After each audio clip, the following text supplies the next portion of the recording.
Israel's having to make a deal with the devil. And I mean that literally.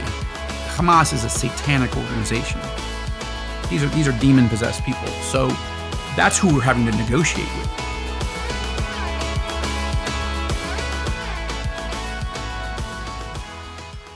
Huge news here in Israel. There is a hostage deal. We're going to talk in this podcast about what are the terms of the deal that we know so far.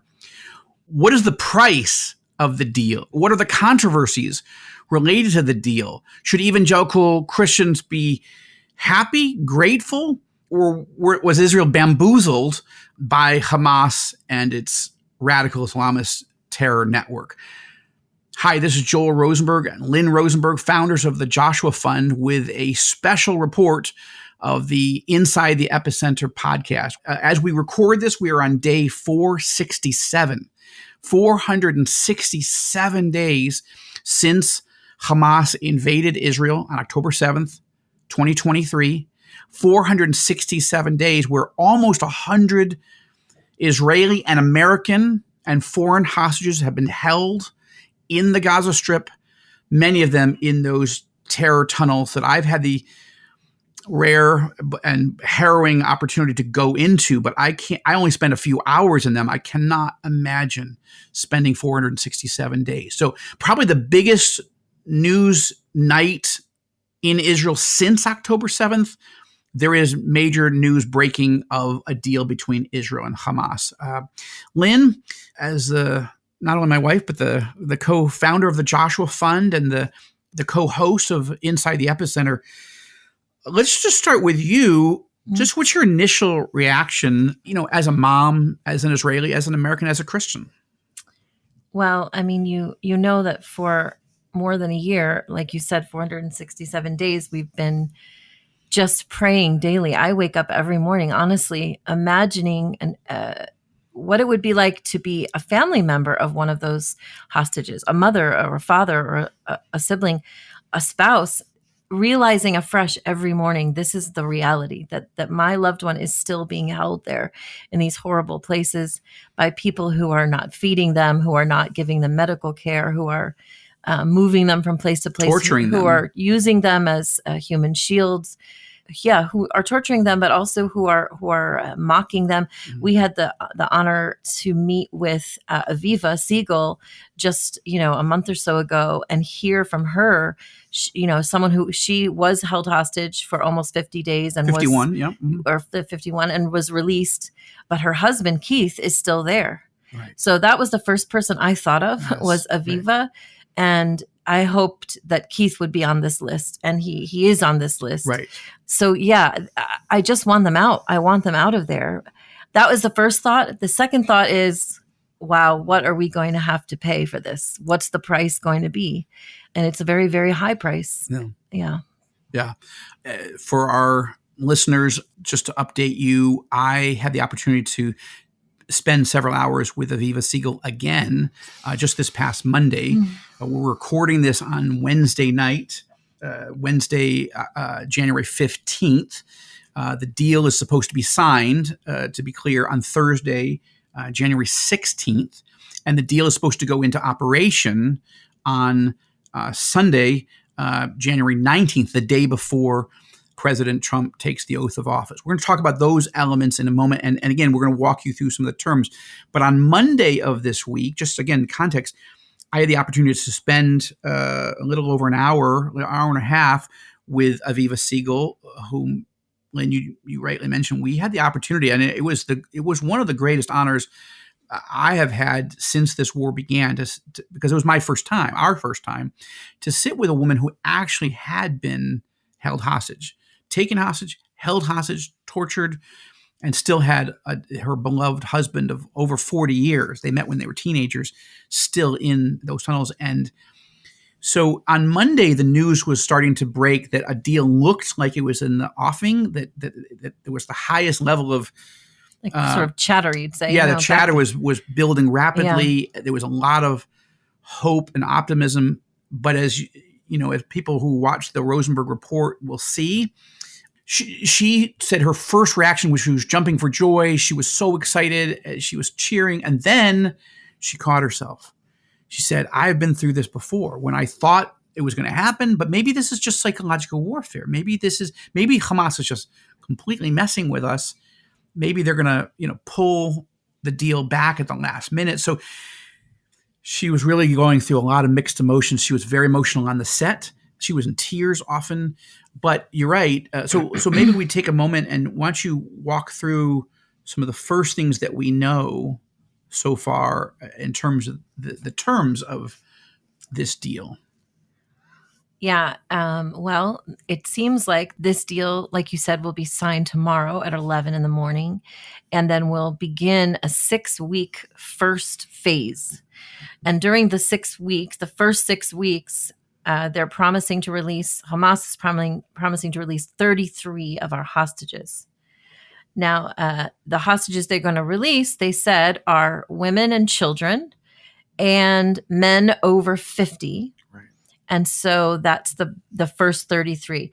Now, they're not saying a few things which are important to note. One, they're not saying they're going to release them all at once at the very beginning of this 6 weeks, or they're going to dribble them out. It does. In groups, no, I think or what? Well, the early indicators are that they will be released in stages. Although using the term stage right now, it seems like a 2-stage deal, a 6-week stage, while negotiations continue on the next stage, which could, let's make it clear that the first stage would be a ceasefire. Israel would stop fighting Hamas, and then these hostages would be released every few days. Some media reports are saying that there'll be 3 on Sunday. I don't know. I can't confirm that. Let's not. We don't know that yet. But then people will continue to be released. Hamas is going to be watching to see if Israel really stops fighting, and there's a number of other factors like more humanitarian relief coming in and so forth. But during that whole time, there'll be more negotiations on the second stage or the second phase of the deal. And that's the more controversial, because there will still be hostages. Right now, we have 100 hostages. I think 97 is what the latest number is, but we don't know if they're all alive. Well, that's the second thing I was going to say. So first of all, it's not totally clear how many are going to be released in each batch and over how long. Right. But it does seem like it's not going to be everybody at the beginning. It's going to be 33 over 6 weeks, over the course of 6 weeks. And I'll just say that, let's pray. What we hope is those 33 are live hostages. That's the second thing, right? We don't know. They're not saying these are people who are alive.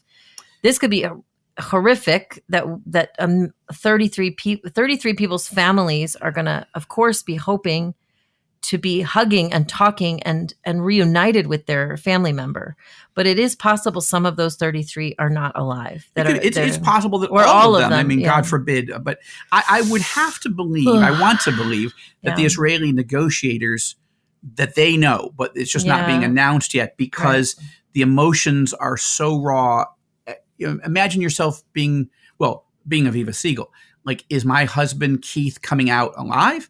Are we getting a body bag? What's happening? And then what about all the others?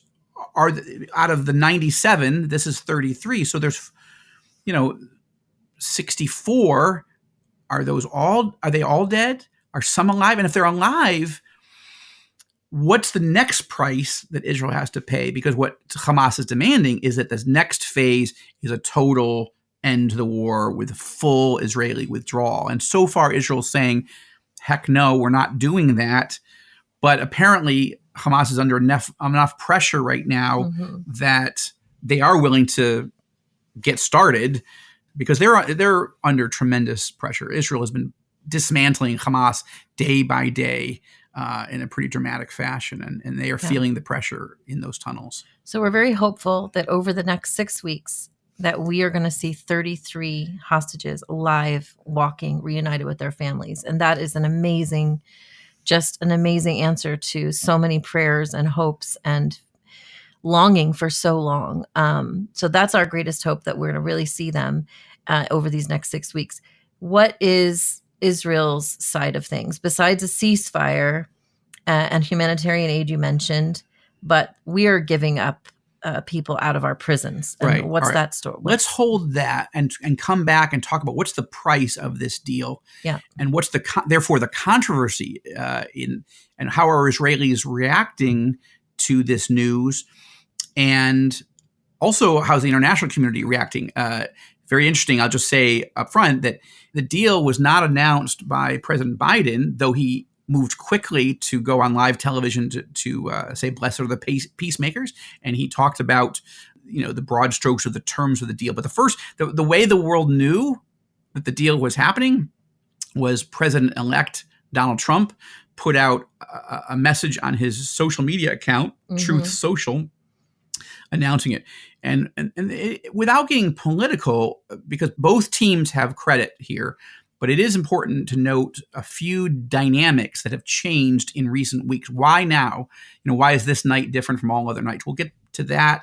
And also just how should we as evangelicals, how should you in the audience be thinking about this? Did Israel just get taken to the cleaners, or is this the deal that Israel had to make? Let's talk about all of it and how to pray from this point forward when we come back. Well, let's take a break on this special edition, the special report of Inside the Epicenter, and we'll be right back.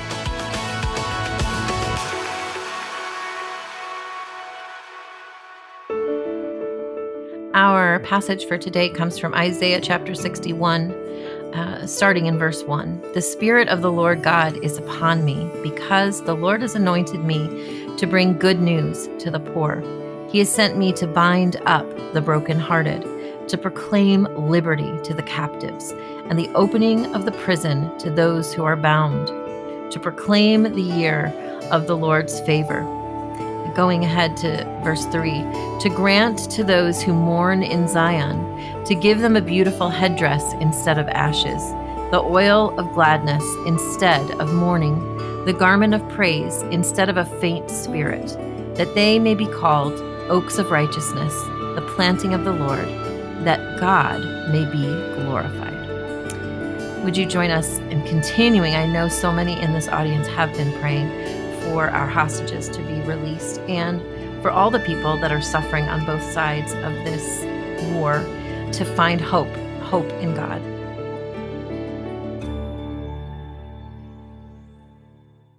Amen.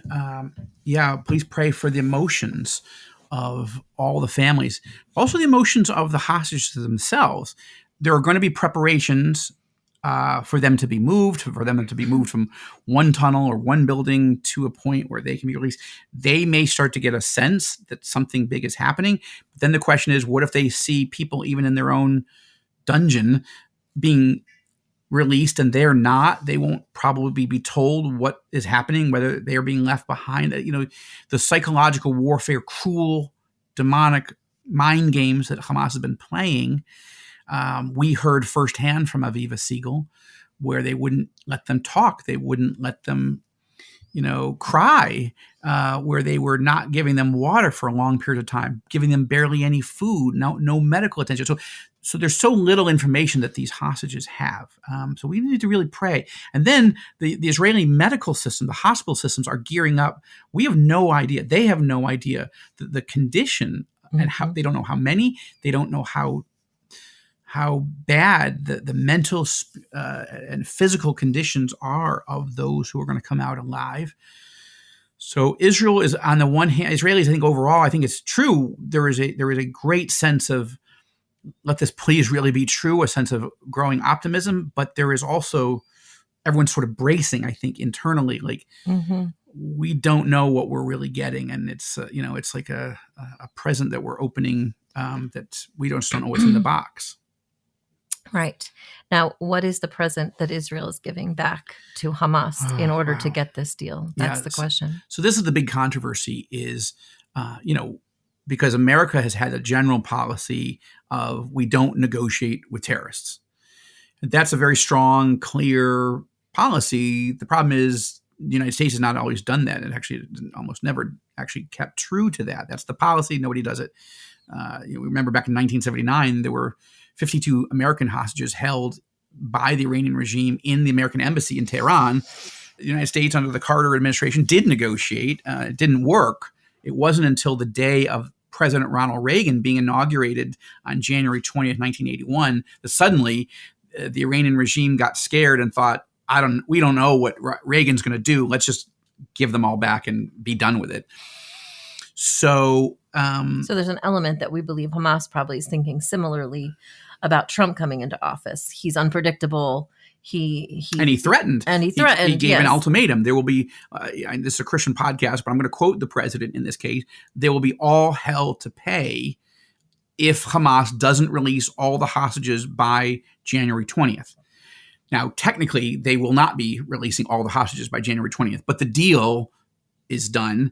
And by the way, just again, we're recording this on Wednesday night. Thursday will be the day that Israel's Security Cabinet will meet and formally review and vote on the deal. Mm-hmm. And again, it will all begin on Sunday. So, but Trump is already taking credit, and he's already thinks this is good. And so the price, according to the initial media reports here, is that for every Israeli or American that's released, 30 hardened Palestinian prisoners will be released.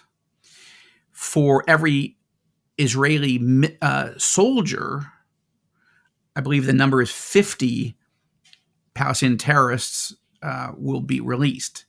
Now, there's a question that female soldiers, they're not going to release male soldiers. Okay, so yeah. Right, that would be phase 2. And that's why we want a phase 2, but the price will undoubtedly go up. And there's a lot of anger. Let me just say that those who sense or fear that their loved ones won't be released immediately are angry. How can you not do a deal that gets everybody out? And, 30 terrorists, I mean, these are people with blood on their hands. Some of them are actually Palestinians that were arrested by Israeli forces in Gaza. They're going to be released. And then the question becomes, released to where? Now, Israel is saying publicly that none of them will be allowed to be in the territory that biblically we know as Judea and Samaria, but the world knows as the West Bank or the Palestinian Authority. Israel will not allow them, because that's where Palestinians have the maximum freedom at the moment. I mean, obviously it's not full freedom because Israel still, controls the Judea and Samaria based on the Oslo Accords with the Palestinian Authority, and there is no Palestinian state, right? But Israel's not going to allow, we're told from these media reports, they're not going to allow Palestinian hardened, bloodthirsty criminals and terrorists to be released into the West Bank. They will be either released into Gaza itself, which is, raises a lot of concerns. It raises a lot of concerns because why would you put these people right back in the very place that they launched these attacks from? Or they will go to Qatar, the Arab Gulf state where all these negotiations are being held and where Hamas leadership lived in luxury for many years, or to Turkey, which under Recep Erdogan is trying to assert itself as the central, station, the central country for radical Islamism everywhere. So there's some things we don't know. Now, already some far right-wing ministers in the Israeli government are saying they're going to vote against the deal. There's even been threats that they will bolt the government, that the government could fall over this. I don't want to get into the internal politics, but I'm saying, what are the controversies? And even I've even had people either tweeting at me or sending us messages to All Israel News, sharply blasting me personally, for writing that, this deal seems to be moving in the right direction and we need to do it. I'll explain that in a moment. But why are people angry about it? Well, because they don't want to give up any prisoners. We totally understand that. But I would say, look, I want to say this clearly and succinctly. Israel's having to make a deal with the devil. And I mean that literally. Hamas is a satanic organization. These are demon-possessed people. So that's who we're having to negotiate with. Now, they're not, Israelis and Hamas are not sitting face to face in a room. They're in the capital of Qatar, which is the city of Doha. The Americans, the Qataris, and the Egyptians are the ones that are mediating and negotiating. But all that to say, you can't get a good, satisfying deal when you're having to make a deal with the devil. So why is Israel doing it? Well, look, there's going to be plenty of criticism, and I think some of that criticism is going to be justified. But I want to say that there is overwhelming national consensus now. It's time. Yes, we will have to fight Hamas, for ages to come, probably. We haven't finished them off. And the war isn't over yet, but it might have to be over in the second phase. But the reason we would make the deal now is we don't have forever to get these people out. We may not have 97 live people to get out. We may have 30. We may have 50. We don't know. We'll find out. But these people have gone 467 days, and Israel has a binding social contract you cannot allow babies and mothers and fathers and soldiers to be taken by demon-possessed people and abandoned. Like, yes, there are risks to Israel's national security if Israel makes this deal, but in some degrees we're over a barrel, and Israelis have made our decision. Like, we're at the polls I've seen are 70 to 75% consensus. It's time to make a deal and get everybody home, even if it's a high price. Yeah. And I will say I've shifted on that. When President Biden made this offer, or his 3-stage proposal in May of last year, I was against it at that time. Why? Because I believed he was asking Israel to surrender in Gaza before strategic gains had been made. And why have I shifted? Why do I support this deal, even though it bothers me, it sickens me? But I believe it's time. And the reason is because what has Israel done since last May? Yeah. Assassinated the top leader of Hamas, Ismail Haniyeh. Assassinated this number 2 person, Yahya Sinwar, who was the mastermind of October 7th, and the chief military strategist of Hamas, the number 3 guy in Gaza, Mohammed Deif.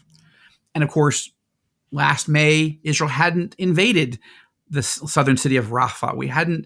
So much has been accomplished since last May. I don't think this deal, it was ready, although I would have loved to have gotten all the hostages back, but it really would have seemed like surrender then. Now, there's been so much devastation of Hamas. Mm-hmm. They will crow that they have won, but they have not. Well, they already are. Yeah, I mean, they're marching in the streets and claiming this as a victory for their resistance movement. I just saw a new release of some more information, and it talks about how in the 3rd stage is when they would release the bodies of those who are still held there. That the 1st stage will be these 33, which are women, children, and men over 50.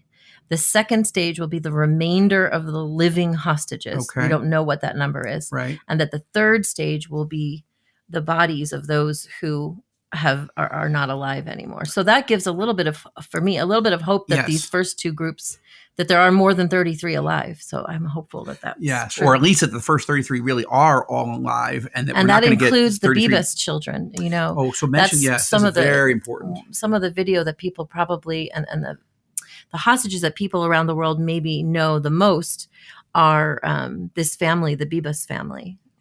So, all right, let's take a moment. Who are the Bibas children? They are very famous, sadly, but most of our listeners won't really know who they are. Yeah, they are a very young family. It's a mother and father, Shiri and Yarden, and they have these 2 boys, Ariel and Kfir. Kfir was just 9 months old when they were taken hostage, and his brother was 4 years old, Ariel. And they are the pictures of their mom holding them in her arms, looking just terrified. It's not just pictures. There's video of her being taken hostage, the 3 of them. So it's heart-wrenching to watch. And these little boys are just these little cute redheads, and to imagine having your first birthday being held by terrorists. One of the awful things also that happened months ago was there was a video that Hamas shot of the husband, right. The dad.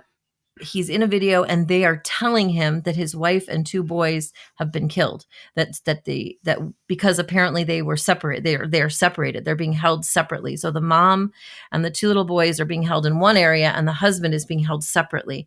And so this video was of the husband being told that Israel had struck the place where his wife and children were being held, and that they were all killed.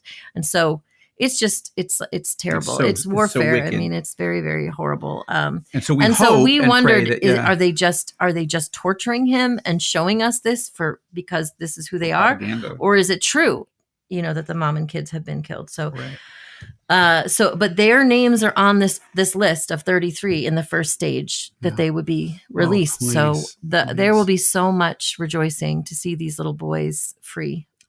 Yeah. So also, I'm getting I have a source who's texting me right now who's saying that the actual deal with the ceasefire will go into effect at 12:15 local time, 12:15 p.m., just after noon local time on Sunday, just about roughly 24 hours before Donald Trump takes the oath of office.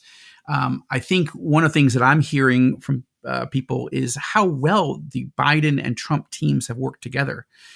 Trump played the bad cop and Biden played the good cop. And it's interesting, now critics of Biden will say that he was too soft. If there was a deal, he should have been tougher. He should have said, given this ultimatum, they'll be all hell to pay like Trump did. I don't want to get into the politics of it. I'm just saying it is interesting. It's one of the rare moments of bipartisanship. Two men who can't stand each other, Donald Trump and Joe Biden. And one of the most left-wing people that I know, somebody who's been on this podcast, Amir Tibon, a veteran Israeli journalist for one of the most left-wing newspapers, Haaretz. He sent me a text saying that because I'd done a show with him for a Rosenberg report and the podcast, and he talked a lot about his message, which that he believed that Donald Trump held the key to this happening, that it was going to require a new president, and that he wanted Trump to be very outspoken about demanding Hamas give up these hostages. And I would say that Amir immediately texted me and put out a tweet saying Biden gets a lot of credit, but Trump gets the most credit. Biden mostly gets the credit for the last deal that was in November 2023 that released, I think, 105 hostages at that time. That's when Aviva Siegel got out and so many others. But that Trump received the most credit for this one. Look, that's not for the Joshua Fund. I'm just saying some of the dynamic. There's going to be a lot of, yes, there's going to be political squabbling over this. But I think I want to emphasize the actual bipartisan nature that the Biden team welcomed the Trump negotiator, Steve Witkoff, who has no experience in the Middle East formally. He's not a diplomat. He's a real estate negotiator, developer. That's Trump's world, right? So was David Friedman, the Israeli, the American ambassador to Israel. Anyway, but Witkoff actually, now there was one article in the Times of Israel this morning that it said Trump's guy, Steve Witkoff, moved Benjamin Netanyahu more in a week than the Biden team had moved him in, the last year. Again, not drawing a partisan point, I want to say the reason this is important is because Netanyahu was under tremendous pressure not to do this deal by some of his key allies that could collapse his entire government. He needed Trump to push him, and he needed the Trump team to verify this is as good a deal as you're going to get. You could wait forever, but this is it. This is the best you're going to get, so take it. And I think that's noteworthy. So how should evangelicals be reacting to this, and how should we be praying? Let's wrap up on those thoughts. Let's start by saying thank you, as you did already. Thank you. This audience has been so wonderful. The Joshua Fund world has been so wonderful at praying faithfully, and financially supporting the Joshua Fund as we've been trying to do so much work to help here in Israel. And I'm so grateful. And I we still need your prayers. We still need your financial support. But I don't want to emphasize that here. What I want to say is keep praying. So, Lynn, what would you say as we wrap up? What are some of the key prayer requests? You mentioned some earlier. Yeah, I'm just especially struck by what President Herzog said. Here in Israel, we have this parliamentary system. So Benjamin Netanyahu, who's the prime minister, who is like what we would think of as the president, who has the He's authority. The head of the government. Right. But then President Herzog is He's the head of the state. Right. And so he's able to fly a little bit higher, usually strategically and message-wise. And I thought his words were really quite moving, so I wanted to share those with our audience. He said, "This deal, when approved and implemented, will bring with it deeply painful, challenging, and harrowing moments. I respect and deeply empathize with the fears and pain this deal evokes. And then he went on to say that throughout more than a year of fighting in Gaza at great cost in blood, through enormous security, diplomatic, and societal efforts, we have created a moment of opportunity and we must seize it. Yeah. He said that this is it's not an easy, it's not all a celebration. This is not an easy deal for the country, but he says it's necessary. And so I think his words are quite just exactly right. It's going to be painful to watch hundreds of terrorists being released, hundreds and hundreds. And he said, these hours and days for the families of the hostages are hell on earth. So I call on all of us to show immense sensitivity to the families of the captives, including those who are deeply pained by this deal. Embrace the anxious and grieving families who fear their loved ones will not return.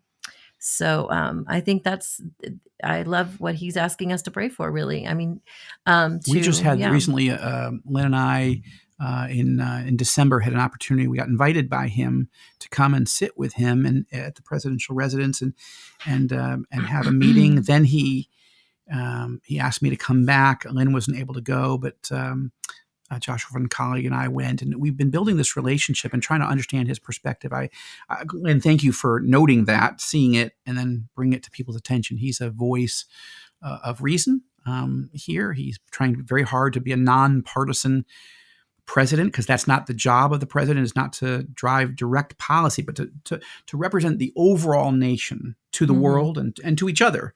Yeah. And I think he's pitched perfect on this. Yeah. And so I think that's what we need to be praying for obviously the families of the hostages who are just on pins and needles, hoping, the people who are going to have to wait through the whole first stage to see if there's going to be a second stage and if their family members will be in the second stage. The people who at the end of that haven't come out, and then they start to realize that perhaps they'll never see them again, or maybe just their bodies.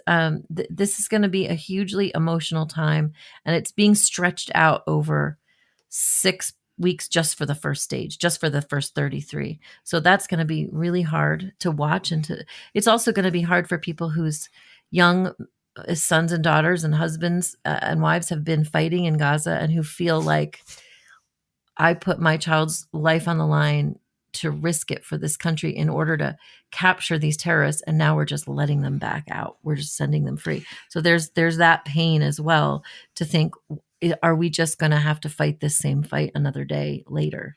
True. And I want to balance that thought, which is definitely how people are going to feel. Yeah. At the same time, they are feeling that. But at the same time, Israel has destroyed about 80 to 85% of the Hamas fighters and their weapons. Oddly, there's still an occasional rocket that fires. It's, here and there, but most of it, is stopped. We're certainly not getting what we were on the 7th or 8th or 9th or the first months of the war. There's also, so there's been a lot of achievements. I think it's very important, and it's going to be important. And I think you will hear from the Prime Minister of Israel and other Israeli officials at the most senior levels, walking through, reminding the world the achievements that have been made against all odds. Let's also just end on this note, which is Israeli soldiers, most of them are not professional soldiers, meaning they don't, like in the United States, people join the military and then that's a career for as long as they want it. Most Israeli soldiers who are in the normal regular military are 18, 19, 20, 21. The officers and the rest of the 300,000 plus fighting force, these are reservists. These are bakers and teachers and plumbers and stockbrokers and everybody who has to come out of their regular job to go fight. They're exhausted. Their families are exhausted. And Israelis have lost a lot of soldiers fighting this genocidal enemy. And maybe just take a moment. The believing community here in Israel was hit very hard just this week. Yeah, just a few days ago. Today was the funeral for a 20-year-old young man, Aviel Weissman, who was killed along with 4 other of his fellow soldiers in Gaza. And, every day in our newspaper, every day there are pictures of the next group of young men. Maybe it's 1, maybe it's 3, maybe it's 5. you see these faces and you brace, hoping you're not going to. I mean, it's just horrible to look at them at all. But then you're also hoping, I hope I don't know any of these. I hope none of these are my friends, the sons of my friends, people I know.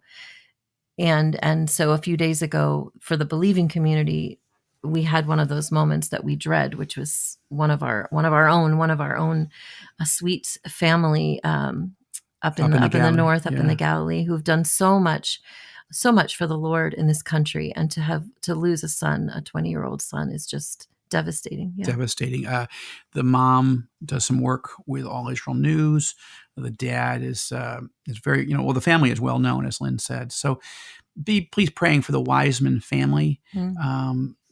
And they're just one of 5 families devastated by this, because these guys were in Gaza rigging a building that had to be brought down because it was not safe.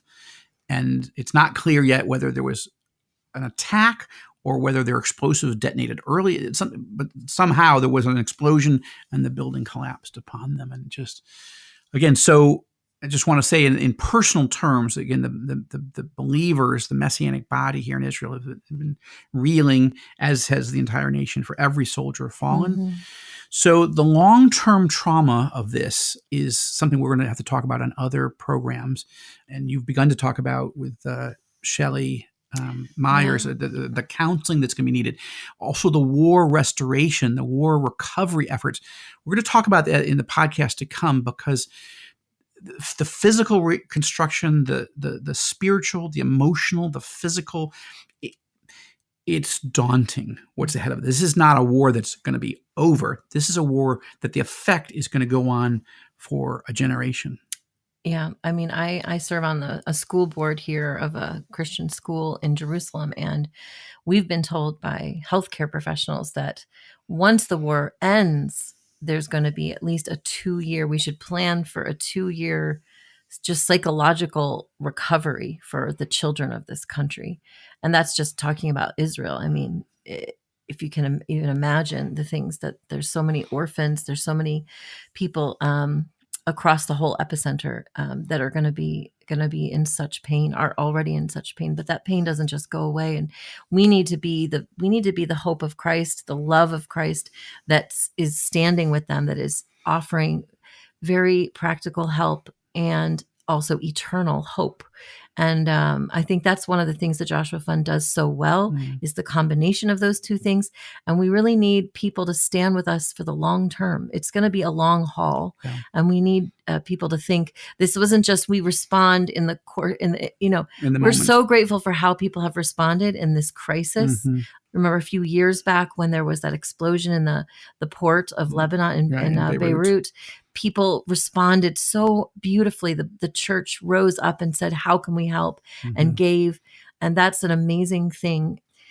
But there needs to also be people that stick with us for the long term and help us as we start to serve when things are being ready to be rebuilt. Yeah. And I think that is something that is important to close in, because one way, in addition to prayer, that you can help is by becoming a monthly donor to the Joshua Fund. That really helps us, because it helps us understand that this is going to be a gift. It might be $25, might be $50, might be $100, whatever it is. That's between you and the Lord, and we're so grateful for anything. But when we know that it's going to be monthly, we can start to plan better because we have a sense of where things are going. What's possible, yeah. We will bring to you unique requests as we start thinking, what will the war recovery we were actually talking about maybe creating a war recovery fund, because we may need to fill up a fund of dedicated money that we can respond quickly. Just the way we did the rapid response fund during the war. That doesn't seem the right term for what we're about to go into in this next phase. I want you to know that I'm coming to the States for the National Prayer Breakfast at the beginning of February. Lord willing, at the National Religious Broadcasters Convention in Dallas. We've got Joshua Fund board meetings in early March. And anyway, all of February and all of March, Lord willing, I will be traveling all over the United States. So we'll let you know soon where I'll be speaking, and so that if you want to come and attend. But one of the reasons I'm doing it is because we're now at a new inflection point in this crisis. I would say we're still in a crisis mode. The war may be coming to an end, but there's so many complexities. And this is where Joshua Fund is uniquely situated. It's not just for wartime. Thank God we are built for that. But we usually are operating in a non-war time where the ministries, the churches in the country have regular focus on all kinds of ministries, and some of which we've talked about over the years. So the reason I say it is because we really sense, Lynn and I, that I'm supposed to be traveling through the United States, educating, answering people's questions, and explaining why we need continued prayer, financial support as we go forward. It doesn't just be that, okay, oh, good, the war's over, let's shift to other priorities. So that's something to think about. And the last thing I'll say, I'm sensitive in saying it, but I'm going to still say it anyway. This summer, August 2nd to 9, we are actually doing a Joshua Fund event because we're not ready to tell you that we're ready to bring you to Israel, right? We say, learn, pray, give, and go, but we're not ready to take you, to have you go here, to come here to Israel. But we wanted to find a way of people getting a time of refreshment during their summer vacation anyway, but we can share what is God doing. And by August, we'll have a much clearer sense of where we are with this war and the war recovery efforts. We're going to bring Israeli ministry leaders, Arab and Jew, to come. So this is actually going to be an Alaska cruise. So that's August 2nd to the 9th. We would love it if you wanted to make your summer vacation a cruise that's with the Joshua Fund. There'll be teaching and briefings in the morning, along with worship, wonderful worship and prayer. And that'll be in the evenings too. But the daytime, you'll have all the time to enjoy. We've never been on an Alaska cruise. So we were looking for a time. How do we refresh our prayer warriors and people who want to learn, but they want to take their summer vacation? So how do we tie those things together? So this is an opportunity for you. If that's something that you're interested in, you can go to joshuafund.com. Again, joshuafund.com. You can also do your giving through that, and you'll learn more of what we're doing. And you can get more information about the cruise and sign up if that's something that you and as a couple, or you as a single, or you as a family would like to come on. We want to find a way to refresh you while briefing you and educating you. It'll be basically an Epicenter briefing at sea. Well, thank you so much, Lynn. Thank you. This is one of the most dramatic nights in Israel, certainly since October 7th, and most of it's hopeful, but there are challenges ahead. Thank you for the opportunity to share with all of you. Thank you for listening to this edition of Inside the Epicenter. Please subscribe to this podcast. Please like it, and please give your comments, share it with others, and so that people understand from a trustworthy source, we pray, what's really happening here in the Epicenter. Absolutely.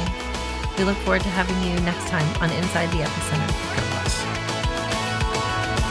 Hey, I'm Joel Rosenberg. On your left, you'll find some videos we've chosen specifically for you. We look forward to partnering with you to bless Israel and her neighbors in the name of Jesus.